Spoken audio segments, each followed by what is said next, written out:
Greetings, everyone. I'm just here to say to everyone or anyone that regardless of what you're going through, let me tell you, there's something greater than that situation or that circumstance. And then there's no problem that you're having that cannot be resolved. But know that whatever it is you're dealing with, there is a moral lesson in it. But more than anything else is always that opportunity to connect with spirits. In this message, I'm going to say spirits, and people get very nervous, especially black people. When you hear about spirits, you get so nervous, and yet you have no problem saying Holy Spirit. If that makes you feel better, put holy in front of it. I'm talking about experiences that I've had and how I have learned to center myself in what you refer to as God, or I say Yah. To center yourself and to know that there is a solution to every problem. In fact, you shouldn't even see it as a problem. You should see it as an experience that is going to lead you to further truth and understandings. If we eliminate these thoughts from our mind, these negative thoughts, we will then attract positive energy and vibration in our life. And we will get teachings and instructions on how to deal with all things, your health problems, your spiritual problems, your physical, whatever you can think of. I'm going to share some of these stories with you that has helped to ground me in who I am today. I was living in this basement apartment. Things were really tight financially. I was experiencing what would seem like attacks, spiritual attacks, and had no clue how to deal with this. I just know that I'm going through it. And oftentimes in my mind, something would be saying to me, something is wrong, something isn't right. But as to pinpoint what it is and to figure out how to resolve it, I just had no clue. And on this particular morning, I woke up, and I'm going to give you the short version. I start experiencing, I literally felt like, I felt a presence come down those stairs, enter into my space. The presence was so strong, it's like cloud. The room was foggy. And at the time, I was feeding my baby. She was probably maybe 10 or 11 months old, and I was giving her some food that we cooked from the pot. She was starting to eat, and I gave her food, and she was sitting in the high chair when suddenly this presence came upon me, and I became so weak. I fell. And as I was lying there, it's like I was being ministered to, told what to say.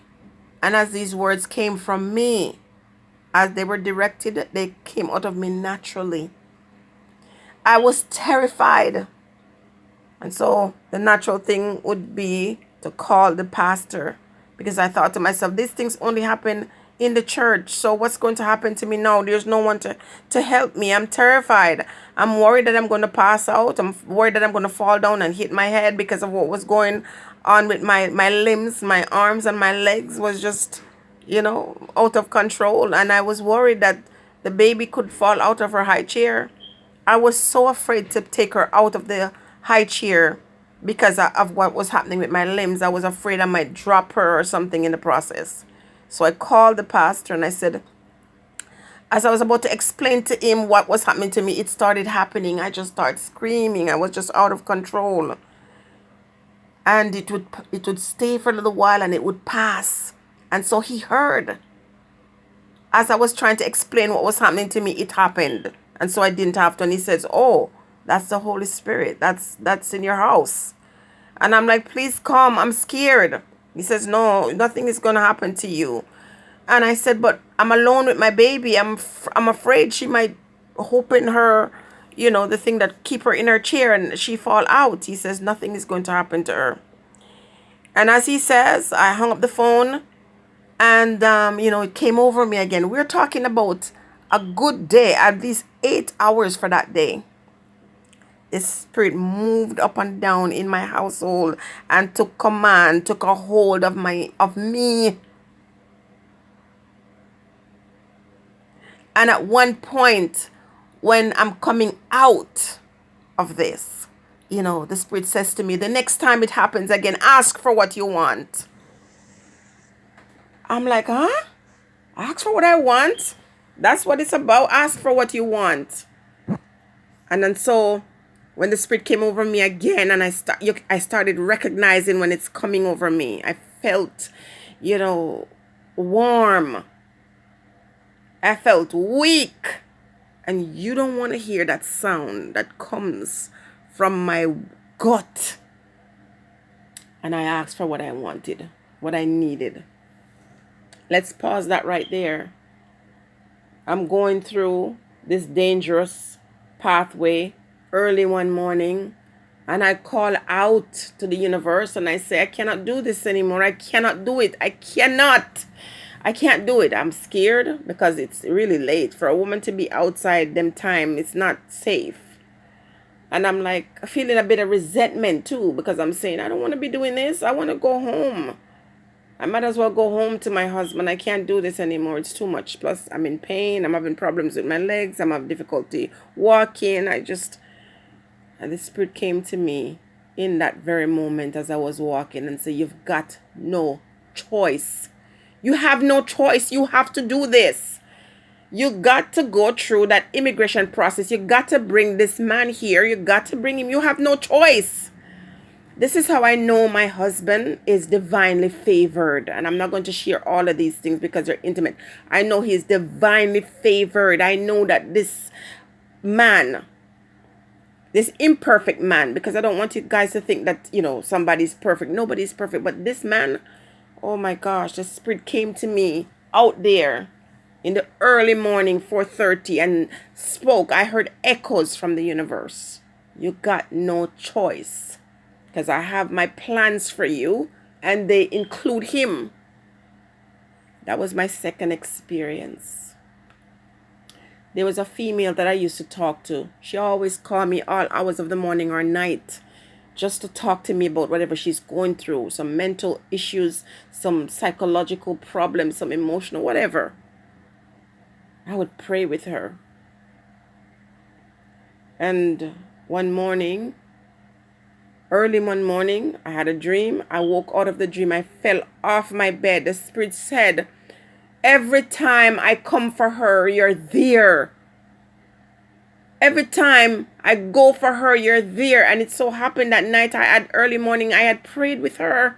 The spirit wasn't happy. Let's pause there. Again, I think I shared this recently about, having a dream where I was cooking rice and the spirit said, I want a spirit, not this spirit. A spirit said, I want this rice. And in the dream, this spirit said, you cannot give it. This is what it needs. And if you feed it by giving it this rice, it's going to enter your being and control you. And I woke up from that dream frightened. Of course, the next morning I was cooking. I forgot about the dream. And the afternoon I was making rice. And it started going bad. Shared with you recently, those omen. These are from experiences. And so it started going bad. And I threw it out in the garbage because I remember the dream at this time. And the spirit said to me, take it out of the house. And I did. One day I was talking to my landlord, and she was a very nice lady. And she said to me, you're a very powerful woman. I said, what make you say that? Why would you say that? She says, you're a very powerful lady. I said, really? She says, I was offering a ritual to my gods.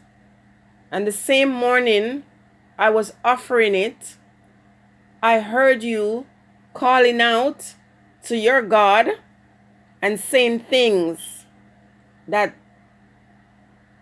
caused my flames to go out.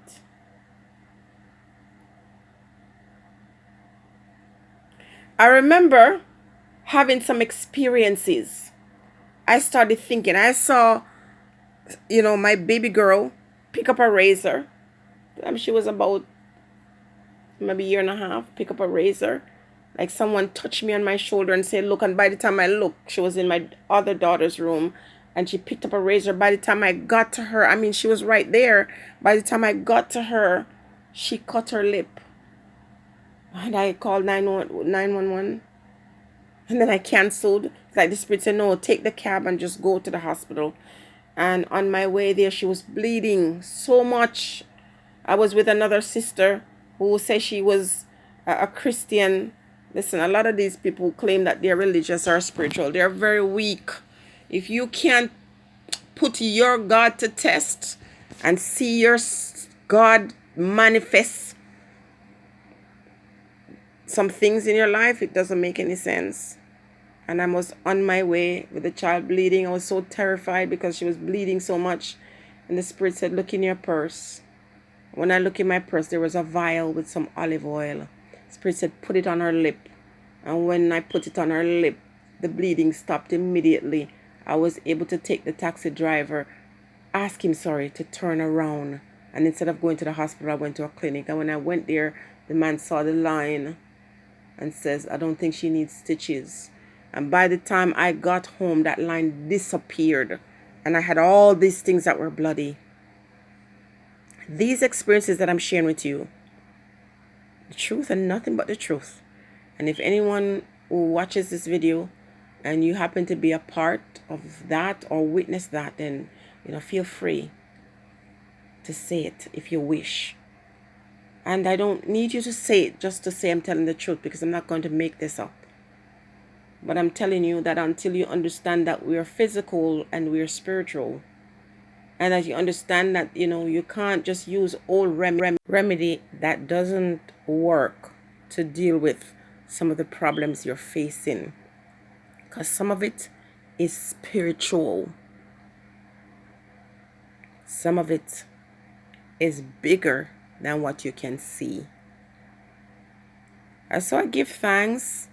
And I'm here to encourage you to say that whatever it is you're going through, whether it be spiritual or physical, you can conquer, you can overcome. And so many people in the world try to cause you to feel afraid. And they use their power to upset your life. It's time for you to understand that you got the power to take back your life. At least spend some time in meditation to figure out who you are. And when it's clear, when the spirits come to you and confirm to you that what you're facing in your life is a spiritual attack, their ways and their methods for you to free yourself. A lot of us are under spiritual bondage. Especially this time. And you can free yourself. It's not difficult. It's just changing your mind and understanding that it's out here. And nature provides us with the methods and the means to take care of ourselves. I keep saying that. Nature provides you with the answer to every problem, and let's put that in quotation, every problem you got in your life. There's a solution. Don't go to the doctor to solve your mechanical problems. Don't go to the dentist to prepare your food. Go to the source, the right source for each situation. And when you do that, you'll have answers. You prepare yourself for the battle up ahead when you know you have the tool to do the job. Stay blessed, everyone.